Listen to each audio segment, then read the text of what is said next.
వాక్యం విలువ మనిషికి తెలుసా అనేక వాక్యాన్ని ఈరోజు మనం అందరం తెలుసుకుందాం. ముందుగా మీకందరికీ మన ప్రభును మన రక్షకుడైన క్రీస్తు నామములో వందనాలు తెలియజేస్తున్నామండి. వాక్యం విలువ అర్థం కాకపోతే, ఈ పాఠం మనకు తెలియకపోతే అసలు మనం వాక్యం వినడం కూడా వ్యర్థమే. బంగారం విలువ తెలుసు గనక ప్రతి మనిషి బంగారాన్ని చాలా భద్రంగా చూసుకుంటున్నాడు. ప్రాణం విలువ మనిషికి బాగా తెలుసు గనక ఆసుపత్రికి వెళ్ళి తన ప్రాణాన్ని రక్షించుకోవడానికి ప్రయత్నం చేస్తున్నాడు. మరి ఈరోజు క్రైస్తవులుగా భూమి మీద బ్రతుకుతున్న మనమంతా దేవుని యొక్క వాక్యాన్ని మనం వింటున్న మనము దాని విలువ గురించిన ఆలోచనలు తెలియకపోతే మనము దేవుని యొక్క సన్నిధికి చేరలేము. దేవుని వాక్యం ఎంత విలువైనదో ఈరోజు మనం తెలుసుకుందాం. దేవుని వాక్యం ఎంత విలువైనదో అని మనం తెలుసుకోవడానికి ప్రయత్నం చేయాలి. ఈ వాక్యం గురించిన విషయాలు బైబిల్ గ్రంథంలో చాలా ఉన్నాయి. కానీ ఈ వాక్యం గురించిన అసలు సంగతి యాకోబు గారు తన పత్రికలో రాస్తూ ఒక మాట మాట్లాడాడు. ఆ మాట చూద్దాం. యాకోబు రాసిన పత్రిక 1వ అధ్యాయము 21వ వచనంలో అతను మాట్లాడుతూ ఏమంటున్నాడంటే, యాకోబు రాసిన పత్రిక 1వ అధ్యాయం 21వ వచనంలో అతను మాట్లాడుతున్నాడు. అందుచేత సమస్త కల్మషమును విర్రవీగుచున్న దుష్టత్వమును మాని లోపల నాటబడి మీ ఆత్మలను రక్షించుటకు శక్తిగల వాక్యమును సాత్వికముతో అంగీకరించుడి. మీ ఆత్మలను రక్షించుటకు శక్తి కలిగిన వాక్యమును సాత్వికముతో అంగీకరించుడి అంటున్నాడండి. అంటే దేవుని యొక్క వాక్యాన్ని మనం ఏం చేయాలంటే సాత్వికం అంటే మంచితనంతో మనం అంగీకరించాలట. అలా అంగీకరించే ముందు మనకున్నటువంటి సమస్త కల్మషాన్ని, దుష్టత్వాన్ని, విరవీగుచున్న దుష్టత్వం, దీనిని మనం ఏం చేయాలంటే మాని అన్నాడు. అంటే నువ్వు వాక్యం దగ్గరకు వచ్చేటప్పటికి నువ్వు ఏం మానుకోవాలన్నప్పుడు చాలామంది ఏమంటారో తెలుసా అండి, నువ్వు బీడీలు మానండి, మీరు ఒక్కాకు మానండి, మీరు మందు మానండి అని ఎన్నో మాట్లాడతారు. కానీ నిజంగా దేవుడు చెబుతున్నాడు, నువ్వు వాక్యం దగ్గరకు వచ్చేసరికి నీకున్నటువంటి పరిస్థితులు ఏవైనా ఉన్నాయా అని సంపూర్ణంగా మాట్లాడుతూ సమస్త కల్మషమును విర్రవీగుచున్న దుష్టత్వమును మాని, నువ్వు ముందు మానాల్సింది ఇవి మానాలి. ఎందుకంటే వాక్యం నీ లోపల నాటబడి నీ ఆత్మ రక్షింపబడాలంటే అబ్బో అది చాలా కష్టమైన పని. ఎందుకంటేనండి వాక్యము మనలో నాటబడాలంటే యేసుక్రీస్తు ప్రభువు మనకు ఎన్నో ఉపమానాలు చెప్పాడు. యేసుక్రీస్తు ప్రభువు మనకి ఎన్నో ఉపమానాలు చెప్పాడు. అందులో పొలము, విత్తనము అని ఒక ఉపమానాన్ని మనకు చెబుతూ ఏమన్నాడంటే, విత్తనాలు విత్తడానికి ఒక ఆయన వెళ్ళాడట. కొన్ని విత్తనాలు బండ మీద పడ్డాయి, కొన్ని విత్తనాలు ముళ్ళ పొదలలో పడ్డాయి, కొన్ని విత్తనాలు త్రోవ పక్కన పడ్డాయి, కొన్ని విత్తనాలు మంచి నేలను పడ్డాయని మనకు ఆయన ఉదాహరణగా ఉపమానంగా చెప్పాడు. అతను మన యేసుక్రీస్తు ప్రభు అప్పుడు ఎందుకు చెప్పాడంటే, చల్లినప్పుడు నాటబడాలి. బండ మీద పడితే నాటబడవు, ముళ్ళ పొదలలో పడితే ఉపయోగం లేదు. మంచి నేలన పడాలి. అప్పుడు మంచి నేలలో అయితేనే నాటబడి అది 100 30 60 అది ఫలిస్తుందండి. కాబట్టి మనం ఫలించాలంటే, దేవుని వాక్యం వలన మన ఆత్మ రక్షింపబడాలంటే మనం ఏం చేయాలన్నప్పుడు ఖచ్చితంగా కల్మషాన్ని, దుష్టత్వాన్ని విని వాక్యం వినాలి. ఎందుకంటే చాలామంది నువ్వు నాకు చెప్పేవాడివా, నాకు ఇదంతా తెలుసు, వాక్యం విలువ నాకు తెలియదు అనుకుంటున్నావా, నువ్వు మళ్ళీ చెప్పాలా అనుకోవడమే దుష్టత్వం. కాబట్టి అలాంటి దుష్టత్వాన్ని మానాలంటున్నాడు ఆయన. కాబట్టి మాని ప్రతి ఒక్కరు వినండి. ఎందుకంటేనండి ఈరోజు వాక్యం గురించిన విలువ ప్రపంచానికి అర్థం కాలేదు. అందుకనే ఈరోజు క్రైస్తవులను ద్వేషించే వాళ్ళు ఏమంటున్నారంటే, ఏమండి క్రైస్తవులు విదేశీ సంబంధులు అని అంటున్నారు. ఇంకా బైబిల్ గ్రంథంలో ఉన్నటువంటి ఈ వాక్యము ఇది విదేశీ పుస్తకం, మత పుస్తకం అంటున్నారండి. అమెరికాలో పుట్టింది ఈ వాక్యము, ఇది ఇంగ్లీష్ వాళ్ళది, ఇది భారతదేశంలో ఉన్న వాళ్ళది కాదు. కాబట్టి అమెరికానికి వెళ్ళిపోండి ఈ క్రైస్తవులంతా, ఇది అమెరికా బైబిల్ అని అందరూ చాలామంది చాలా నోరుతో మాట్లాడుతున్నారు. ఇప్పటికి కూడా దేశం వదిలి వెళ్ళిపోవాలని కొన్ని ఆంక్షలు కూడా వస్తున్నాయి. వాక్యం విలువ క్రైస్తవులకు తెలియలేదు. అసలు వాక్యం గురించిన విషయము బయట వాళ్లకు, క్రైస్తవేతరులకు తెలియలేదండి. అసలు వాక్యము మత పుస్తకం కాదండి. బైబిల్ అన్నది మత పుస్తకం కాదు. అసలు వాక్యం ఎక్కడ పుట్టిందో మీకు తెలియట్లేదు. నేను చెబుతాను వినండి. ఎందుకంటే బైబిల్ గ్రంథంలో ఉన్నవి ఇవి దేవుని మాటలు. అందులో ఉన్నవి పరిశీలన చేస్తే నీకైనా నాకైనా ఖచ్చితంగా బైబిల్ అర్థమవుతుందండి. ఇది అమెరికాలో పుట్టిన బైబిల్ కాదు. యోహాను రాసిన సువార్త 1వ అధ్యాయము 1వ వచనం చూడండి ప్రియులారా. యోహాను రాసిన సువార్త 1వ అధ్యాయము 1వ వచనం. ఆదియందు వాక్యం ఉండెను. అమెరికాలో ఉన్న వాక్యం అనుకుంటున్నారా మీరు? ఏమండి మీకు ఒక మాట చెప్పమంటారా? అమెరికా కనుగొన్నదే కొలంబస్. అతను 500 సంవత్సరాల క్రితం అమెరికాను కనుగొన్నారు. అంతకుముందు వాక్యం లేదా? ఏమండి 2000 సంవత్సరాల క్రితం యేసు మాటలు బైబిల్ గ్రంథంగా లేవనుకుంటున్నారా మీరంతా? ఆనాటి యేసు ప్రభు శిష్యులు బైబిల్ గ్రంథాన్ని రాయించి మత్తయి సువార్త నుంచి ప్రకటన గ్రంథం వరకు 100 సంవత్సరాలలో పూర్తి చేసి, అంతకు ముందుగానే 3000 సంవత్సరాల క్రితం పాత నిబంధన ఆదికాండం గ్రంథం మోషే గారి ద్వారా రాయబడిందండి. సుమారుగా అప్పుడు 3000, ఇప్పుడు ఒక 2000, సుమారుగా 5000 సంవత్సరాలు క్రితమే బైబిల్ గ్రంథం భూమి మీద మనకు ఉన్నట్టుగా అర్థమవుతుంది. మీకు అర్థం కావడానికి చెప్తున్నాను. ఏమండి భూమి మీద కంటే ముఖ్యంగా వాక్యం ఎక్కడుందో తెలుసా? ఇది అమెరికా వాక్యం కాదు. ఎక్కడున్నదంటే ఆది యందు వాక్యం ఉండెను. యోహాను సువార్త 1వ అధ్యాయంలో వాక్యము దేవుని యొద్ద ఉండెను. ఈ వాక్యము ఎవరి యొద్ద ఉండెను? అమెరికా వాని వద్ద కాదు, దేవుని వద్ద ఉండెను. మరి వాక్యం గురించిన విషయాలు మీరు తెలుసుకోండి క్రైస్తవేతరులు. కనీసం క్రైస్తవులకైనా ఈ విషయం తెలుసా అన్నప్పుడు క్రైస్తవులు కూడా సమాధానం చెప్పలేకపోతున్నారండి. ఇది క్రైస్తవుల బైబిల్ గ్రంథం, ఇది భూమి మీద ఉన్న గ్రంథం కాదు. బైబిల్ గ్రంథం దేవుని యొద్ద ఉన్నది. దానికి కాలము లేదు. ఆది యందు వాక్యం ఉండెను. ఇప్పుడు అనుకుంటున్నారా? నువ్వు పుట్టకముందే దేవుని దగ్గర ఉందండి వాక్యము. కాబట్టి దేవుడి పిల్లలారా, ఇంత గొప్ప వాక్యం గురించిన విలువలు మనిషి తెలుసుకోవాలి. కాబట్టి ఈరోజు వాక్యం విలువ బయట వాళ్ళకి ఏం తెలిసిందో లేదో మనకు తెలియదు, కానీ క్రైస్తవులుగా ఉన్న మనకు ఏమర్థమైందో ఒకసారి ఆలోచన చేద్దాం. అసలు ఈరోజు బైబిల్ గ్రంథం అనగానే, వాక్యం అనగానే ఏమంటున్నారంటే తల కింద పెట్టుకునే ఒక దిండులా మారిపోయిందండి. బైబిల్ గురించిన విలువలు అర్థం కాక, బైబిల్ గ్రంథం అంత గొప్పదో తెలియక ఏమంటున్నారంటే కళలు రాకుండా ఉండాలంటే, దయ్యాలు రాకుండా ఉండాలంటే మనం ఏం చేయాలంటే దీనిని తల కింద పెట్టుకుంటే నిద్రపోతే మనకు మంచి నిద్ర వస్తుంది అనుకుంటున్నారండి. అంటే వాక్యం గురించి ఏమర్థమైంది క్రైస్తవులకు? ఇంకా మరి కొంతమంది అయితే దయ్యమా వెళ్ళిపో అని బైబిల్ తీసుకుని తల మీద బాధేస్తారండి. ఎవడు తల కింద పెట్టుకునేవాడు ఒకడు, దయ్యాలు రాకుండా. దయ్యాలను వెలగొట్టడానికి బైబిల్ తీసుకుని తలతో కొట్టేవాడు ఒకడు. ఇలా బైబిల్ విలువ తెలియక ప్రవర్తిస్తున్నారు చాలామంది. అసలు వాక్యం ఎంత గొప్పదో ఈరోజు శాస్త్రవేత్తలైన వాళ్ళైనా, గొప్ప గొప్ప జ్ఞానులు అనుకునే వాళ్ళకి ఎవరైనా సరే ఇప్పుడు ఎంత విలువైందో చిన్న ఉదాహరణగా మీకు ఒక మాట చెప్తాను. ఏమండి ఎన్నో పరిశోధనలు చేశారండి. ఈరోజు శాస్త్రవేత్తలు అనేవాళ్ళు ఎన్ని పరిశోధనలు చేశారంటే విశ్వం ఎలా పుట్టిందో తెలియక బిగ్ బ్యాంగ్ వలన పుట్టిందని మాట్లాడుకుంటూ దానికోసం కనుక్కోవడానికి ఎన్నో చేశారండి.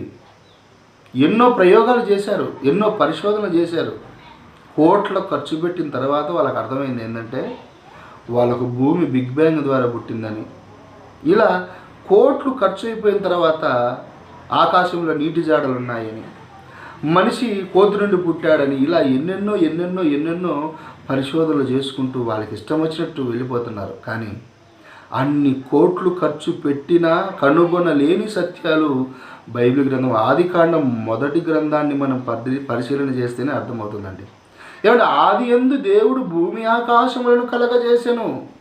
అసలు భూమి ఎలా పుట్టింది, ఆకాశం ఎలా పుట్టిందంటే నువ్వు బిగ్ బ్యాంగ్ వలన పుట్టిందని అంటున్నావు, కానీ అన్ని కోట్లు ఖర్చు పెట్టి దేవుడు ఏం చెప్పాడంటే దేవుని వలన, అంటే దేవుని మాట వలన కలుగుగాక అనగానే ఇవన్నీ కలిగాయి అని ఒక్క మాట చెప్పేశాడండి. అంటే దేవుని వలన, అంటే దేవుని నోటి మాట వలన, అదే పెద్ద శబ్దంగా బిగ్ బ్యాంగ్గా సృష్టి పుట్టిందని ఈ మాట చెప్పడానికి శాస్త్రవేత్తలకు కోట్లు లక్షల కోట్లు ఖర్చు పెట్టారు.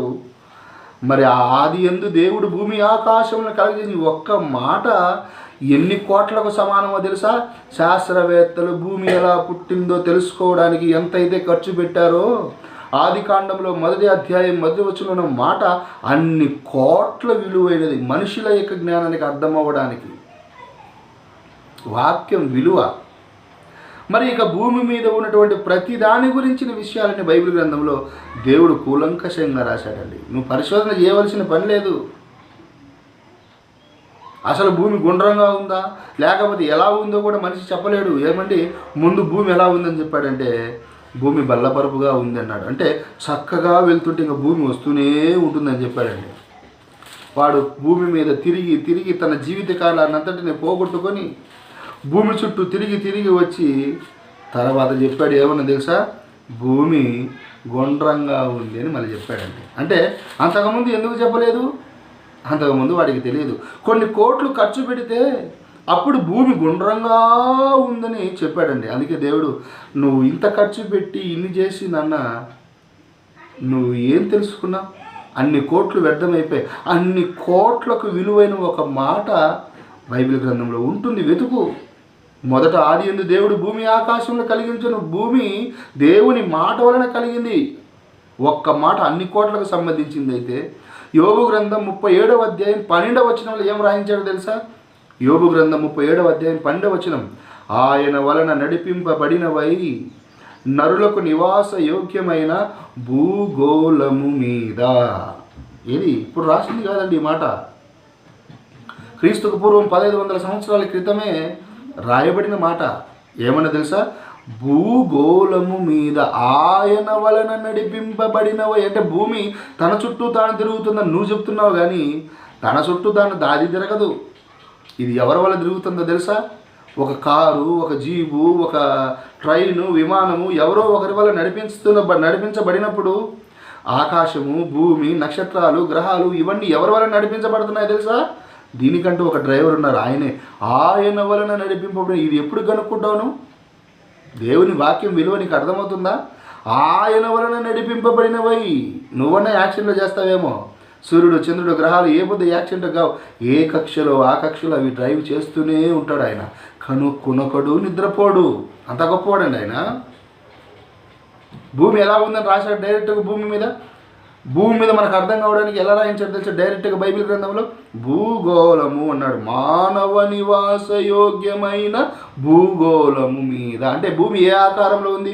గోళాకారంలో. ఏమండి ఇన్ని కోట్లు ఖర్చు అవుతుందా ఈ ఒక్క మాటకు? ఏమండి బైబిల్ విలువ అంటే నీకు అర్థం కావట్లేదు. అందుకే ఆది కాండం 1వ అధ్యాయంలో 1వ వచనం అది ఎన్ని కోట్లకు సంబంధించింది. ఇప్పుడు యోబు గ్రంథం 37 అధ్యాయం 12వ వచనం ఈ మాట ఎన్ని కోట్లకు సంబంధించింది ఇంకా అంటున్నాడు? భూమి గోళంగా ఉంది, గోళాకారంగా ముందుగానే రాయించాడండి. ఇది దైవ గ్రంథం కాదంటావా? భూమి సమాంతరంగా ఉందని ముందు రాసిన తర్వాత గోళాకారంగా ఉందని సైన్స్ చెప్పినట్టు బైబిల్ రాయట్లేదు, ముందుగానే రాశాడు దేవుడు. ఎంత విలువైంది అనుకుంటున్నావు? భూగోళం. ఇంకా మానవ నివాస యోగ్యమైన అన్నాడు. అంటే మానవులు నివసించడానికి యోగ్యమైనది ఏదైనా ఉందంటే అది భూగోళము. నువ్వు తెలియక అంగారకుని మీద వెళ్తున్నావు, చంద్రుని మీదకి వెళ్తున్నావు, నక్షత్రాల్లోకి వెళ్తున్నావు. అక్కడికి వెళ్తేనే నేను బ్రతుకుతాను నువ్వు అనుకుంటున్నావు. కానీ దేవుడు నీ కోటాను కోట్ల లక్షల ప్రజాధనాన్ని ఖర్చు పెట్టి అంగారకుడు అంటున్నావు, చంద్రుడు అంటున్నావు, భూమి మీద కాకుండా ఎక్కడో బ్రతికేస్తామని అనుకుంటున్నావు. కానీ దేవుడు చెప్పాడు నువ్వు ఎన్ని కోట్లు ఖర్చు పెట్టినా నేను ఒక మాట చెప్పేస్తున్నాను, నీకు మానవ నివాస యోగ్యమైంది భూగోళము తప్ప ఇక ఏది లేదన్నాడు. అంటే బైబిల్ గ్రంథంలో ఉన్న ఒక్కొక్క మాట ఎన్నెన్ని కోట్ల రూపాయలకు సంబంధించిందో నువ్వు అర్థం చేసుకోవాలి. ఏమండి ఇలా పరిశీలన చేసుకుంటూ పోతేనండి చాలా గొప్పదండి బైబిల్. 2 మాటలు చెప్పానంతే. ఆది కాండం 1వ అధ్యాయం 1వ వచనం చెప్పాను, యోబు గ్రంథం 37వ అధ్యాయం 12వ వచనం. ఇలా చెప్పుకుంటూ పోతేనండి బైబిల్ గ్రంథంలో ఉన్న ప్రతి మాటకు ఎన్ని కోట్లు చెల్లించాలి నువ్వు? బైబిల్ విలువ, వాక్యం విలువ నీకు తెలుసా? ఏం తెలుసు అంటే క్రైస్తవులకైనా తెలిసిందా? క్రైస్తవులకు కూడా అర్థం కాక దీన్ని ఏం చేస్తున్నారంటే ఎక్కడంటే అక్కడ పడేస్తున్నారండి, గూళ్ళల్లో ఎక్కడంటే అక్కడ బెడ్ మీద విసిరేస్తున్నారు. అసలు దీని విలువ మీకు అర్థం కాకలేదండి. ఎందుకంటే దేవుని వాక్యం విలువ ఎంత గొప్పదో తెలుసా? అసలు ఈ మాటలు మనకు రావడానికి ఎక్కడి నుంచి వచ్చాయో తెలుసా అండి? భూమి మీద ఏ నరుడు మనకి ఇవ్వలేదండి. ఇవి ఇంపోర్టెడ్ సరుకని విదేశాల నుండి ఏదైనా ఒక వస్తువు వస్తే అబ్బో ఇది ఇంపోర్టెడ్ మళ్ళీ దొరకదు అని చెప్పి దానికి విలువ కూడా గొప్పగా ఇస్తూ నువ్వు దాచుకుంటున్నావే ఒక వస్తువును. Made in China, made in Japan, made in America, ఎన్నో పేర్లు చెప్తున్నావే. అసలు వాక్యం చేసింది ఎవరో తెలుసా? ఎక్కడి నుంచి వచ్చిందో తెలుసా? ఈ వాక్యం వచ్చింది మేడ్ ఇన్ గాడ్, దేవుని నోట నుండి వచ్చింది, దేవుని వలన కలిగినదండి. అందుకే ఆయన అంటున్నాడు ఉపదేశం, దేవుని వాక్యం ఎక్కడి నుంచి వచ్చిందో ఒకసారి బైబిల్లో చెప్తున్నాడు. యెషయా గ్రంథం తీయండి ఒకసారి, బైబిల్ గ్రంథంలో నుండి యెషయా గ్రంథం 50వ అధ్యాయం, యెషయా గ్రంథం 51వ అధ్యాయం 4వ వచనం చూడండి ప్రియులారా. యెషయా గ్రంథం 51వ అధ్యాయం 4వ వచనం. నా ప్రజలారా ఆలకించుడి నా మాట, నా జనులారా నాకు చెవి యొగ్గి వినుడి. ఉపదేశము నా యొద్ద నుండి బయలుదేరును. ఉపదేశము అన్న దేవుని వాక్యము అన్న, ఉపదేశం అన్న దేవుని వాక్యం అన్న అంతా ఒకటేనండి. దేవుని వాక్యం ఎక్కడి నుండి బయలుదేరిందో తెలుసా? ఇది నా యొద్ద నుండి బయలుదేరును అంటే ప్రపంచంలో ఉన్న ఏ మనిషి దగ్గర నుండి ఇది రాలేదు. నీకు దొరకదు ఈ మనుషులు, ఈ ప్రపంచంలో నువ్వు వెతికితే ఈ జ్ఞానం నీకు దొరకదు, ఈ మాటలు నీకు దొరకదు. ఎందుకంటే ఎక్కడి నుంచి వచ్చాయో తెలుసా ఈ మాటలు? నా యొద్ద నుండి బయలుదేరును ఉపదేశము అంటున్నాడు ఆయన. అంటే పరలోకము నుండి నీ కోసం బయలుదేరి వచ్చిందటండి దేవుని వాక్యం. చూడండి ఏమన్నాడు? 4వ వచనం 51 యెషయా గ్రంథం. ఉపదేశము నా యొద్ద నుండి బయలుదేరును. వచ్చింది నాన్న నీ కోసం. వాక్యం అంటే ఏమనుకుంటున్నావు? నీకు అర్థం కావట్లేదు దేవుడి వాక్యం అంటే. అందుకే భూమి మీద ఎక్కడ దేవుని జ్ఞానం దొరకదని యోబు గారు ముందుగానే తన మాటల్లో రాశాడు. ఒక్కసారి చూద్దాం. యోబు గ్రంథం 28వ అధ్యాయం 13వ వచనం చూడండి ఒకసారి. యోబు గ్రంథము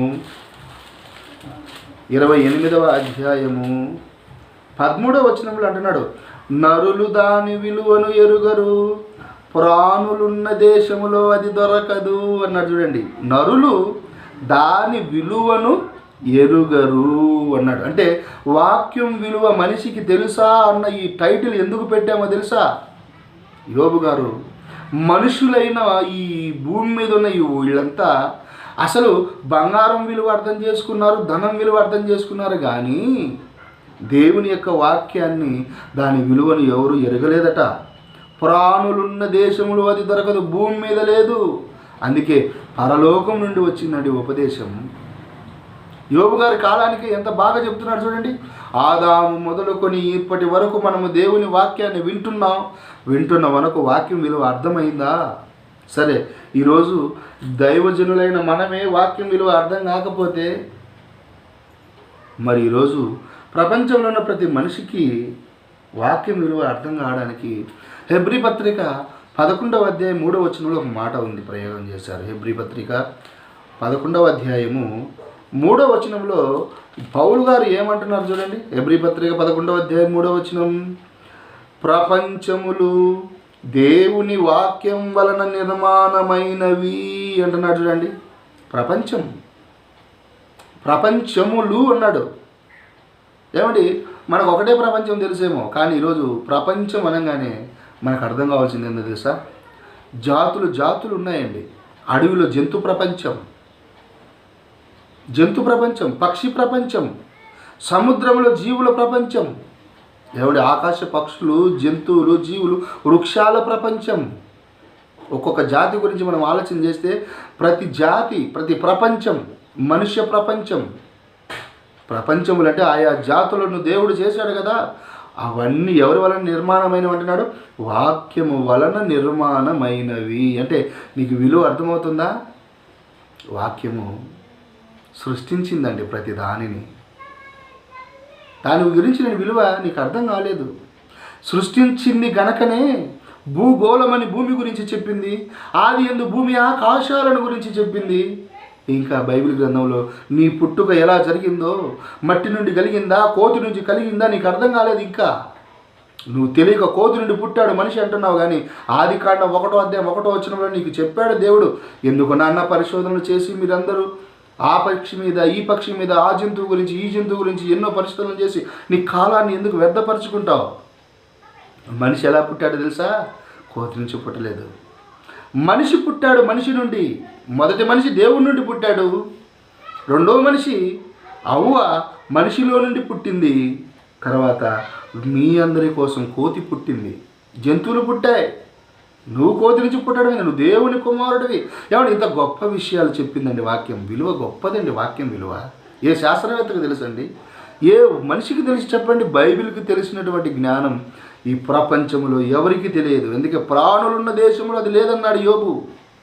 దేవుని దయవలన అది మనకు అనుగ్రహింపబడి ఈరోజు దేవుని యొక్క వాక్యాన్ని మనం నేర్చుకొని బైబిల్ ద్వారా ఈరోజు ప్రపంచానికి చెప్పగలుగుతున్నామంటే ఇది దేవుని దయేనండి. అందుకే దివారాత్రము ధ్యానించుచున్నటువంటి దావీదు మహారాజు గారికి దివారాత్రం ధ్యానించుచున్నాడు కనుక వాక్యం గురించిన అర్థం ఆయనకు తెలిసిపోయిందండి. అందుకే ఆయన ఏమంటున్నాడు ఒకసారి కీర్తన గ్రంథం 19వ అధ్యాయం, దావీదు రాసినటువంటి కీర్తన గ్రంథం 19వ అధ్యాయము 10వ వచనం. దావీదు రాసినటువంటి కీర్తన గ్రంథం 19వ అధ్యాయము 10వ వచనం ఒకసారి చూద్దాం. 19వ అధ్యాయము 10వ వచనం. దేవుని యొక్క వాక్యం ఎంత విలువైందో సాక్షాత్ బంగారు లాంటి మాటలని దావీదు గారు అంటున్నాడు. అవి అనగా వాక్యం బంగారు కంటెను, విస్తారమైన మేలిమి బంగారు కంటెను కోరదగినది. వాక్యం విలువ ఈరోజు మనకు అర్థం కాకపోయినా దావీదు మహారాజు గారికి అర్థమైపోయిందండి. ఏమంటున్నాడంటే వాక్యాన్ని గురించి మాట్లాడుతూ ఆయన బంగారు కంటెను అన్నాడండి. మళ్ళా విస్తారమైన మేలిమి బంగారు కంటెను. విస్తారమైన అంటే బంగారు కంటెను, విస్తారమైన మేలిమి బంగారు కంటెను, విలువైనది కోరదగినది. ఏమండి ఈరోజు ఆయన ఆ మాట అంటున్నాడు కానీ దావీదు మహారాజు గారు, మరి మనమైతే ఏమంటాం తెలుసా? బంగారు కంటే వాక్యం కోరదగినదని దావీదు మహారాజు అంటున్నాడు. మనం ఏమంటాం తెలుసా అండి?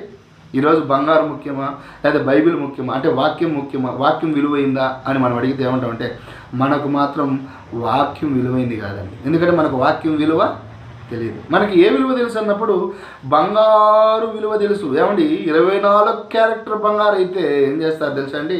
ఈరోజు ఒక షాపుకి వెళ్తారండి, బంగారు షాపుకి. డబ్బులంతా ఇచ్చి బంగారు కొనుక్కోగానే ముందు దాన్ని ఒక డబ్బీలో పెడతాడండి. బంగారు ఆ డబ్బీలో పెట్టేస్తాడు.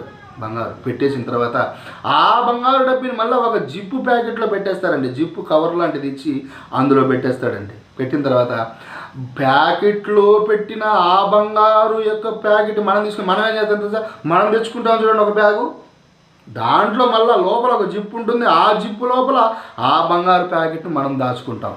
ఏమండి ఒక బంగారు విలువ నీకు అర్థమైంది గనక డబ్బీలో పెట్టావు, డబ్బీలో నుంచి ప్యాకెట్లో పెట్టిచ్చాడు బంగారు కొట్టాడు. నువ్వు మళ్ళీ ఆ ప్యాకెట్ను తీసుకెళ్ళి నీ బ్యాగులో ఉన్న జిప్పు లోపల ఉన్న మళ్ళా జోబీలో పెట్టి ఏం చేసావంటే త్వరగా ఇంటికి వచ్చేసి దాని విలువ అర్థమైంది కాబట్టి దాన్ని తీసుకెళ్ళి నేరుగా బంగారు బీరువా తెరిచావు. తెరిచి పైన పెట్టావు బంగారు? నో, నీకంటూ ఒక లాకర్ ఉంటుంది. లోపల ఓపెన్ చేసి బీగాల లోపల మరో బీగాల పెట్టిన ఓపెన్ చేసి అందులోపల పెడతామండి. ఏమండి మనకు అర్థమైంది బంగారం. అదే బైబిల్ చేతికిస్తే అబ్బో, బైబిల్ని తీసుకెళ్ళి మనం ఏం చేస్తాం తెలుసా? ఏదో మంచం మీదనో టేబుల్ మీదనో వేసి గమ్మున ఉంటాం. అది విలువైంది కాదు మన దృష్టిలో. ఎందుకంటే మనకు వాక్యం విలువ మనకు తెలియలేదు. వాక్యం విలువ మనకు తెలియదు, బంగారు విలువ మనకు అర్థమైంది అంతే. అందుకే దావీదు మహారాజు చెప్తున్నాడు, విస్తారమైన మేలిమి బంగారు కంటెను. ఒక పక్క భూమి మీద ఉన్న బంగారు అంతా తెచ్చి ఒక పక్క పెట్టిన, విస్తారమైన మేలిమి బంగారు అంతా తెచ్చి పెట్టిన ఆ పక్క ఒక పక్క బైబిల్ పెడితే ఏదయ్యా నీకు గొప్ప అని దావీదు మహారాజుని అడిగితే కోరదగినది అంటున్నాడు. చూడండి, కోరుకుంటానంటున్నాడు. ఒకసారి మళ్ళీ అదే దావీదు రాసిన కీర్తన 19వ అధ్యాయము 10వ వచనంలో అంటున్నాడు, బంగారు కంటెను విస్తారమైన మేలిమి బంగారు కంటెను కోరదగినది. నేను కోరుకునేది ఏంటో తెలుసు? బంగారుని కాదయ్యా, బైబిల్ గ్రంథాన్ని, వాక్యాన్ని. ఎందుకంటే బైబిల్ యొక్క విలువ నాకు తెలుసు. ఎందుకంటేనండి మనకంటే గొప్పగా ధ్యానించాడండి. బంగారు గురించి కాదు, బైబిల్ యొక్క ధాన్యం గురించి. అందుకే దావీదు మహారాజు గారు నీ వాక్యమే నేను కోరుకుంటానని అంటాం. అదే మనమైతే ఏం కోరుకుంటాం తెలుసా? బైబిల్ వద్దండి, మాకు బంగారు కావాలని అంటాం. అంటే మనకు ఆయనకి ఏంటి తేడా అంటే, విలువ తెలియని మనుషులం మనం. వాక్యం విలువ తెలియదు మనకి. ఇది నిజం. ఈ మాట ప్రపంచంలో ఉన్న ప్రతి ఒక్కరి గురించి ఆలోచించండి. వాక్యం విలువ ఎవరికి అర్థమైందండి? దావీదు గారికి అర్థమైందండి. ఈరోజు బంగారు గురించి మాట్లాడుతూ, ఏమమ్మా బంగారు ఎంత సంపాదించుకున్నావు అని అడిగితే, ఏమన్నా ఒక అరకేజీ సంపాదించానండి, ఇప్పుడే ఉద్యోగస్తుని కదా నేను, మళ్ళీ పిల్లకి ఇంకొక అరకేజీ కొనాలండి, కేజీ బంగారు సంపాదించాలండి అంటుంటుంది ఒక్కొక్క ఆవిడ. అంటే ఆమెకు ఏమర్థమైంది తెలుసా? బంగారు గురించి అర్థమైంది. వాక్యము ఏమో బైబిల్ నీకు ఎంత వచ్చు అంటే, ఏం తెలియదండి అంటుందండి. అంటే బంగారు గురించిన ఆలోచన తప్ప బైబిల్ గురించిన ఆలోచన లేదంటే వాక్యం విలువ ఆమెకు తెలియలేదు. సరే, దావీదు గారు వాక్యం విలువ గురించి మనకు చెప్పారు. మరి సొలొమోను గారు కూడా ఆయన ఏమంటున్నాడు తెలుసా? చూడండి ఒకసారి సొలొమోను గారు ఏమంటున్నారు. అదే కీర్తన గ్రంథం, సామెతల గ్రంథము 8వ అధ్యాయం 11వ వచనం. సామెతల గ్రంథము 8వ అధ్యాయము 11వ వచనంలో ఏమంటున్నాడు సొలొమోను గారు? ఒకసారి చూడండి. జ్ఞానము అనగా దేవుని మాటలు ముత్యముల కన్నా శ్రేష్టమైనది, విలువ గల సొత్తులేవియు దానితో సాటి కావు అంటున్నాడు. విలువ గల సొత్తులేవియు దానికి సాటి కావు.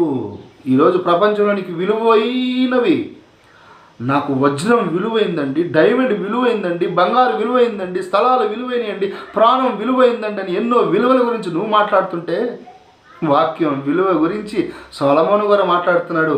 ముత్యముల కంటే, ముత్యాలు తయారు కావాలంటే మామూలుగా తయారు కావు. ఒక ఆలుచిప్పలోనికి ఒక సూక్ష్మ క్రిమి, ఒక దుమ్ము రేణువు లోపలికి వెళితే అప్పుడు ముత్యం అన్నది తయారవుతుంది. అది కూడా కొన్ని నెలలు, సంవత్సరాలు పడుతుంది.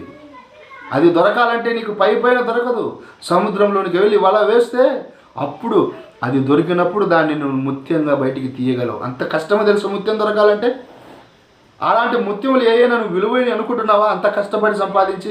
అయితే నీ ముత్యాలు బైబిల్ దగ్గర పనికిరావు. అయితే విలువగల సొత్తులు ఏవి ఒకటి కాదు. బైబిల్ గ్రంథాన్ని ఒక పక్క పెట్టి నీకు విలువగల సొత్తులన్నీ ఒక పక్క పెడితే అవి ఏవి దానికి సాటి కావు అంటున్నాడు. అంటే ఎవరికి విలువ తెలిసిందో తెలుసా? దివారాత్రము ధ్యానించే దావీదు గారికి తెలిసింది వాక్యం విలువ. సొలొమోను గారికి అర్థమైంది వాక్యం విలువ. నీకేం అర్థమైంది?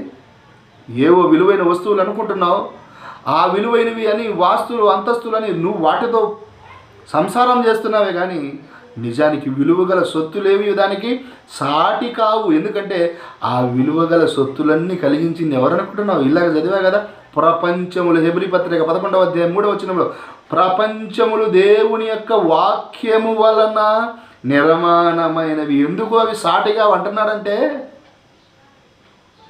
బంగారును ఒక పక్క పెట్టి బైబిల్ను ఒక పక్క పెడితే ఎందుకు సాటిగా తెలుసా? సృష్టించబడింది ఇది, సృష్టికర్త బైబిల్. సృష్టికర్త కంటే సృష్టింపబడింది ఎందుకు గొప్ప అవుతుంది? ఆటో నువ్వు తయారు చేసావు, ఆటో నీకన్నా గొప్పదవుద్దా? నువ్వు గొప్పవాడు అవుతావా? కలిగించినోడు గొప్ప, కలిగించబడింది గొప్ప కాదు. ఈ ప్రపంచమంతా, ఈ ప్రపంచంలో విలువగల ఏవని నువ్వు అనుకుంటున్నావో ఇవన్నీ ఎవరి వలన నిర్మాణమైనవో తెలుసా? దేవుని వాక్యం వలన. మరి ఇప్పుడు నిర్మింపబడినవి గొప్పవా, నిర్మించింది గొప్పదా? ఎప్పుడు తెలుసుకుంటుందండి క్రైస్తవ్యం? బైబిల్ యొక్క వాక్యం విలువ ఎంత గొప్పదో ఎప్పుడు అర్థం చేసుకుంటుందండి ఈ క్రైస్తవ్యం? ఏమండి, బైబిల్ గ్రంథాన్ని మనం చేత పట్టుకున్నామే కానీ దాని విలువను మనకు తెలియట్లేదండి. అందుకే విలువ తెలిసిన వాళ్ళు చెప్తున్నారు. దావీదు మహారాజు చెప్పాడు, సొలొమోను మహారాజు చెప్పాడు, ప్రపంచంలో ఉన్న విలువలు ఏమి విలువగల సొత్తులేవో దీనికి సాటిగా విలువ గొప్పది. అందుకే యోబు గారు అన్నాడు ముందుగానే, నరులు దాని విలువను ఎరుగరు అన్నాడు. ఏం తెలుస్తుందండి? అందుకే ఈరోజు వాక్యం విలువ మీరు తెలుసుకోవాలనే ఈ తపన. ఈ వాక్యం చెప్పడానికి ఈ కరోనా కాలంలో ఎందుకు ముందుకు వచ్చామో తెలుసా? వాక్యం విలువ మీకు అర్థం కావాలి. ఇళ్లలో కూర్చొని బియ్యం విలువ, కూరగాయల విలువ, డబ్బుల విలువ ఇవి చూసుకుంటున్నారేమో. కాదు కాదు కాదు. అసలు సిసలైన విలువ ఏంటంటే నీ ఆత్మను రక్షించగల శక్తి కలిగినది ప్రపంచంలో ఏదీ లేదు, వాక్యం తప్ప. కనుక అంత గొప్ప విలువైనది వాక్యం. తెలుసుకో, వాక్యాన్ని భద్రపరుచుకో. వాక్యం విలువ నీకు అర్థం కావాలి. దావీదు చెప్పినాడు వినవా? సొలొమోను చెప్పినాడు వినవా? అయితే సాక్షాత్తు యేసు ప్రభువే చెప్తున్నాడు తన శిష్యులతో. ఏమంటున్నాడు ఒకసారి చూడండి. అదే యోహాను సువార్త 17వ అధ్యాయం 1వ వచనం. యోహాను రాసిన సువార్త 17వ అధ్యాయం 1వ వచనం. యేసు ఈ మాటలు చెప్పి ఆకాశం వైపు కన్నులెత్తి ఇట్లనెను, తండ్రి, నా గడియ వచ్చి ఉన్నది. నీ కుమారుడు నిన్ను మహిమపరచునట్లు నీ కుమారుని మహిమపరచుము. నీ కుమారునికి ఇచ్చిన వారందరికీ ఆయన నిత్య జీవం అనుగ్రహించినట్టును సర్వ శరీరుల మీద ఆయనకు అధికారం ఇచ్చితివి అని ఆయన రెడీ అయిపోతున్నాడండి. లోకం పుట్టక ముందు నీ యొద్ద నాకు ఏదైతే ఉన్నదో ఆ మహిమ నాకు ఏనైనా అంటే నేను వెళ్ళిపోయే గడియ ఆసన్నమైనది. అంటే ఏమండి, ఈరోజు యేసుక్రీస్తు ప్రభు 17వ అధ్యాయం 1వ వచనంలో రెడీ అయిపోతున్నాడు ఎక్కడికి? తండ్రి యొద్దకు వెళ్ళిపోవడానికి. అప్పుడు వెళ్ళిపోవడానికి సిద్ధమవుతుంటే శిష్యులందరూ కూడా యేసు ప్రభువును ఈరోజు నమ్ముకున్నాం కదా మేమంతా, ఇన్ని రోజులు యేసు ప్రభు వెంటబడి తిరిగాం కదా మేమంతా. అయితే యేసుక్రీస్తు ప్రభు తను వెళ్ళిపోయేటప్పుడు ఇంతగా దేవుని కోసం కష్టపడుతున్న మాకు ఏదో ఇస్తాడు అని ఆశపడుతున్నారండి వాళ్ళంతా. ఎందుకంటే వలలు విడిచిపెట్టారు, దోణిలు విడిచిపెట్టారు, యేసుక్రీస్తును వెంబడించారు. వాళ్ళంతా వాళ్ళకు తినడానికి ఏమీ దాచుకోలేదు వాళ్ళు. కనుక యేసు ప్రభు వెళ్ళిపోయే కాలం వచ్చింది కనుక ఏదో ఇస్తాడు అని ఆశపడుతున్నారండి. అందుకే వాళ్ళందరినీ రమ్మంటున్నాడు, యేసు దగ్గరికి రప్పించాడు ఆయన. ఈరోజు కూడా మనకు చాలామంది పెద్దలు ఆఖరి క్షణాలలో ఉన్నప్పుడు మన తాత కానీ ముత్తాత కానీ మన నాన్న కానీ ఏమండి తన పిల్లలంతా ఉద్యోగాలు చేసుకుంటూ ఎక్కడెక్కడో ఉంటారండి. కానీ వెళ్ళిపోయే సమయం వచ్చేసరికి అందరినీ రమ్మంటాడండి. కారణం ఏంటో తెలుసా? ఏమండి, వారికి ఏదో తోచింది ఇవ్వడానికి, ఏదో కొన్ని విలువైన మాటలు చెప్పడానికి, చనిపోవడానికి సిద్ధమైన మనవాళ్ళు రమ్మంటారు. అప్పుడు మనల్ని అనుకుంటారు వెళ్ళాలి ఖచ్చితంగా. ఎందుకంటే ఆయన వెళ్ళిపోయే సమయంలో మనకి ఏదో ఇస్తాడు, ఆస్తి పంచుతాడు, ఏదో మనకు విలువైంది ఇస్తాడని దూరంలో ఉన్న వాళ్ళందరూ కూడా బయలుదేరి కట్టలు కట్టుకొని వచ్చేస్తారండి. అలాగే యేసు ప్రభు కూడా అందరినీ చివరి సమయంలో ఉన్నప్పటికీ రమ్మంటున్నాడు. అందరినీ రమ్మంటున్నప్పుడు ఆయన అలా అందరినీ పిలిచి ఏం చేశాడంటే, ఒక్కసారి చూడండి, ఒకసారి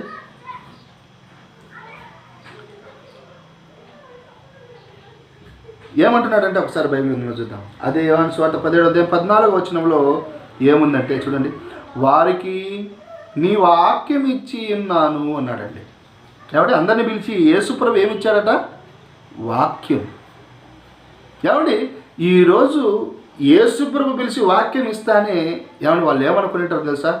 ఎందుకంటే కలిగి ఉన్నది యేసు లేకుండా కలగలేదు. అంటే యేసుప్రభు పెట్రోల్ ఎక్కడుందో తెలుసు, బంగారు ఎక్కడుందో తెలుసు, వజ్రాలు ఎక్కడున్నాయో తెలుసు, ప్రపంచంలో ఈ విలువైన వస్తువులు అన్నీ ఎక్కడున్నాయో కలిగించిన యేసుప్రభుకే తెలుసండి. ఇప్పుడు పేతురు ఇలా రా, బంగారు కానీ నీకే, పెట్రోల్ పంపు నీకే అని ఇలా పంచుతాడని అనుకుంటారు వాళ్ళు. కానీ వచ్చిన తర్వాత వాళ్ళకి చేతిలో ఏం పెట్టాడు తెలుసా? వాక్యం ఇచ్చిందని 14వ వచనం, యోహాను సువార్త 17వ అధ్యాయం 14వ వచనంలో వారికి నీ వాక్యం ఇచ్చి ఉన్నాను. ఏమండి, గొప్పవాళ్ళు ఎప్పటికైనా గొప్పవే దానం చేస్తారండి. రాజుకు తగినట్టుగా దానం చేస్తారు, విలువైన వస్తువులు దానం చేస్తారు. వాళ్ళ యొక్క హై క్వాలిటీ, వాళ్ళ యొక్క స్థాయికి తగినట్టుగా దానాలు చేస్తారు. యేసుప్రభు కూడా కలిగించిన సృష్టికర్త అండి. ఆయన కూడా ఏదైనా దానం చేస్తే చీపుగా దానం చేయడు, విలువైందే దానం చేస్తాడు. ఎందుకంటే వారికి నీవు వాక్యం ఇచ్చి ఉన్నానంటే ఈ ప్రపంచంలో సొలొమోను గారు చెప్పినట్టుగా విలువైన సొత్తులన్నీ దీనికి సాటిగావు, ఏమి ఇచ్చిన వాక్యానికి తక్కువే. దావీదు గారు చెప్పారు, సొలొమోను గారు చెప్పారు వాక్యం విలువ గురించి. ఇప్పుడు యేసుప్రభు చెప్తున్నాడు, ఇంతకన్నా గొప్పవైంది నేను ఏమి ఇవ్వలేను నాయన, ఎందుకంటే దీనికన్నా విలువైన వస్తువు ఏది లేదు, అందుకే నీ వాక్యం ఇచ్చి ఉన్నాను అన్నాడండి. అంటే తెలిసి ఇచ్చాడా, తెలియకిచ్చాడా? తెలుసు. నిత్య జీవాన్ని కలిగించేటువంటి బైబిల్ యొక్క వాక్యాన్ని శిష్యులకి ఇస్తేనే వారు పరలోక రాజ్యం రాగలరు. అంటే యేసుప్రభు కూడా చెప్పాడు, ఈ ప్రపంచంలో విలువైనది వాక్యం తప్ప ఇక ఏది లేదు. ఏమంటే మనమే కన్నా మనుషులం ఇలా పని చేస్తే ఏం చేస్తాం తెలుసా? అందరినీ రమ్మని, చిన్నోడా పెద్దోడా ఈ ఊరి నుంచి రాండి, నాకు ఆఖరి గడియ వచ్చిందని పిలిచి వాళ్ళందరికీ ఒకనికి కొత్త నిబంధన, ఒకనికి పాత నిబంధన, ఒకనికి తమిళ బైబిల్, ఒకనికి ఇంగ్లీష్ బైబిల్ ఇలా చేతిలో పెట్టామనుకోండి, మనం మనుషులమై ఉండి. యేసుప్రభు అయితే వాళ్ళందరికీ వాక్యం ఇచ్చాడు. అలాగే మనుషులమైన మనం చేసి ఏమంటారు తెలుసా? ఇంత దూరం మమ్మల్ని రమ్మన్నది ఈ బైబిల్ ఇవ్వడానికి అని చెప్పి చచ్చిపోకుండానే వాడిని ముందుగానే చంపేస్తాం మనం. కానీ శిష్యులు సైలెంట్ అయిపోయారు, ఎందుకంటే వాళ్ళకి అర్థమైపోయింది వాక్యం విలువ. ఓహో, దీనికన్నా మించిన వాక్యం ఇంకొకటి లేదు. యేసు ప్రభువుకు తెలిసిపోయింది వాక్యం విలువ, శిష్యులకు తెలిసిపోయింది వాక్యం విలువ.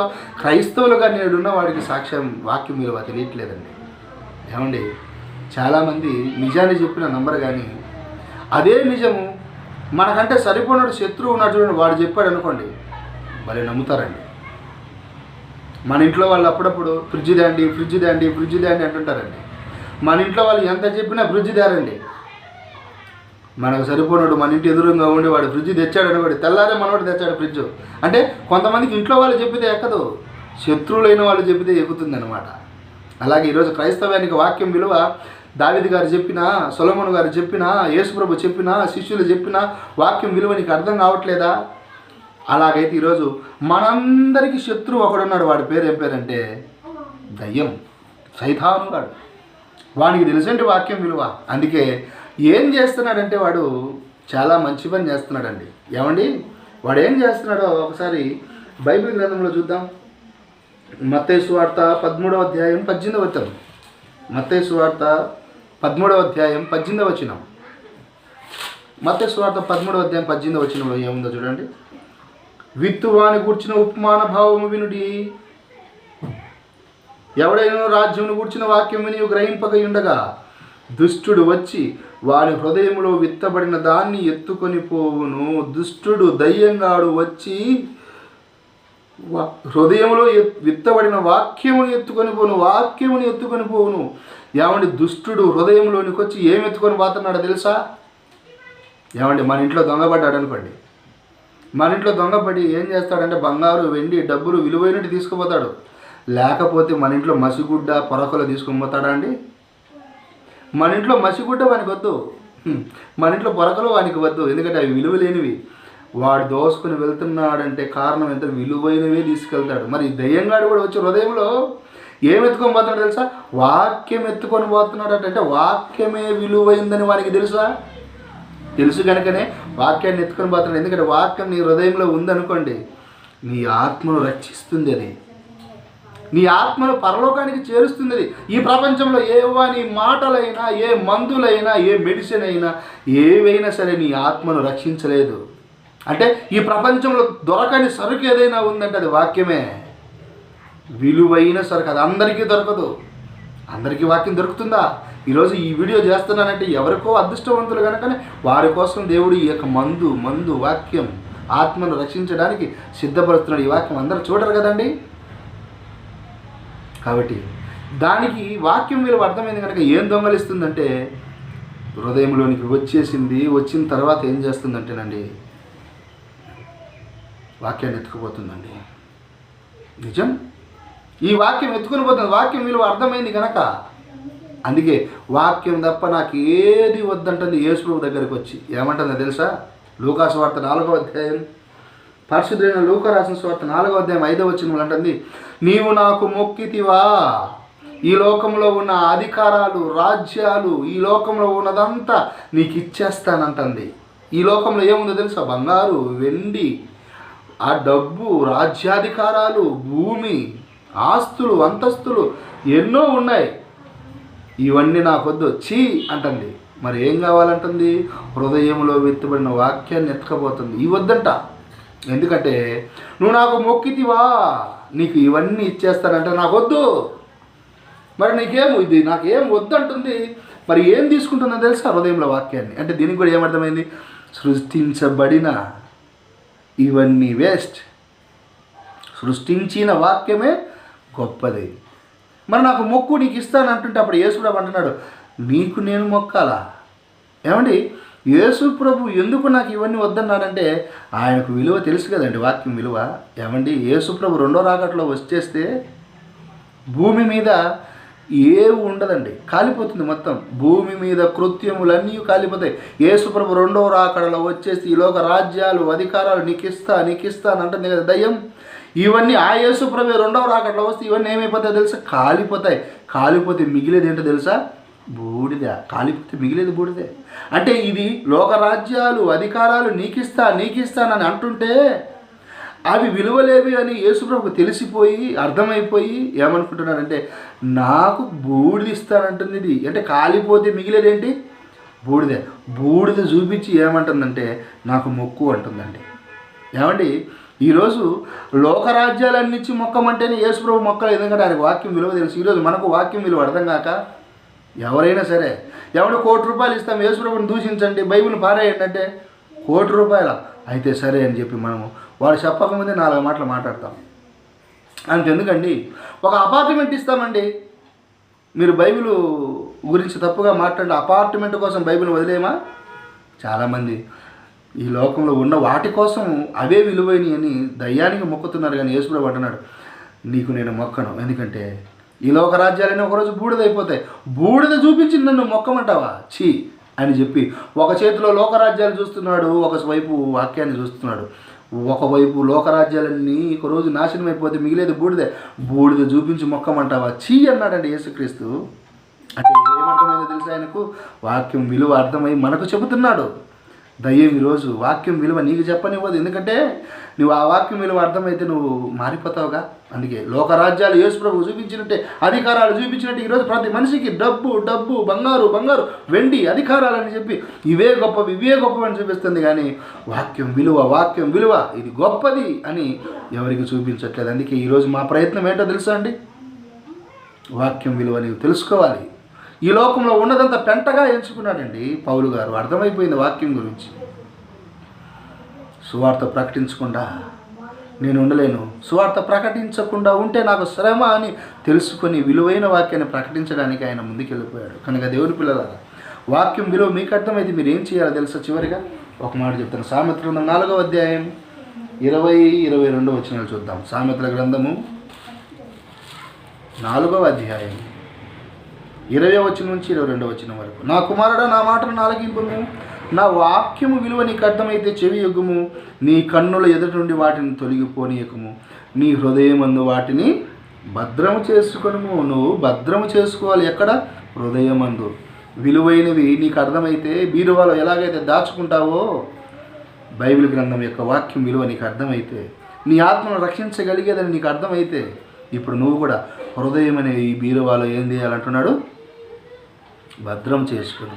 విలువైంది కదా వాక్యం, అని భద్రం చేసుకోమంటున్నాడు. కనుక దేవుని పిల్లల విన్న వాక్యాన్ని వ్యర్థంగా వదిలిపెట్టకండి. మనకు వాక్యం ఒకటి దొరికిందంటే అది అదృష్టం అండి. ఇప్పటి నుండి అయినా వాక్యం విలువ అర్థమైన వారైతే వాక్య ప్రకారం బ్రతకండి.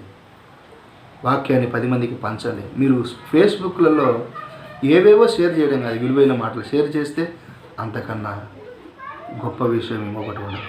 వాక్యం విలువ అర్థమైన ప్రతి ఒక్కరూ అలాగ చేయండి. అందరికీ వందనాలు. మీ సహోదరుడు కృష్ణ.